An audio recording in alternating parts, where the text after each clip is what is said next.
बढ़ती आबादी और यूपी हुकूमत के कानून को लेकर शिवसेना लीडर संजय रावत ने कहा कि ये एक अच्छा कदम है, आज नहीं तो कल इसकी जरूरत पड़नी ही है। योगी हुकूमत कानून बनाना चाहती है, नीतीश बेदारी के जरिए आबादी कम करना चाहते हैं। दोनों एक मुकर्रर वक्त तय करें, जिसका तजुर्बा अच्छा हो, मुल्क भर में उसको लागू करने पर गौर किया जा सकता है। वरिष्ठ नेता संजय राउत, उनसे हम बात करते हैं। सर, न्यूज़ 18 के साथ बातचीत में योगी आदित्यनाथ ने कहा कि जो जनसंख्या का कानून बना है उसे राजनीतिक चश्मे के साथ नहीं देखा जाना चाहिए। योगी जी की ये बात से मैं सहमत हूँ। न राजनीति के चश्मे से देखो, ना धार्मिक, ना किसी जातिगत चश्मे से देखो।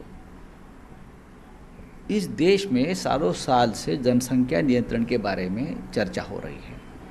कुछ लोग उनको जो समान नागरिक कानून है उससे भी जोड़ते हैं, लेकिन राजनीति से क्यों देखना है? देश की सबसे बड़ी समस्या हमारी अगर कोई होगी तो बढ़ती हुई आबादी है, और आबादी के साथ जो समस्या खड़ी हुई उसमें बेरोजगारी है, महंगाई है, हाँ, रोटी कपड़ा मकान, ये सभी प्रश्न जो है ये आबादी के साथ ही जुड़े हैं।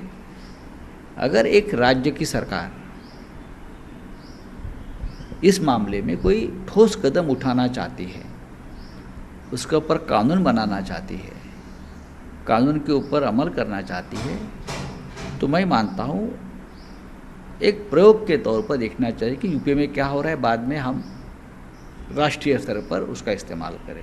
लेकिन जब बिहार के मुख्यमंत्री के बारे में बात करें तो उन्होंने कहा है कानून बनाने से सिर्फ काम नहीं होगा, महिलाओं को जागरूक करने की ज़रूरत है, शिक्षित करने की ज़रूरत है। तो ऐसा है कि योगी जी कानून बनाकर जनसंख्या को नियंत्रण करेंगे, उनका भी स्वागत है, और नीतीश कुमार जी महिलाओं में जागरूकी करके जनसंख्या नियंत्रण करना चाहते हैं, तो एक टाइम लिमिट फिक्स कर लीजिए।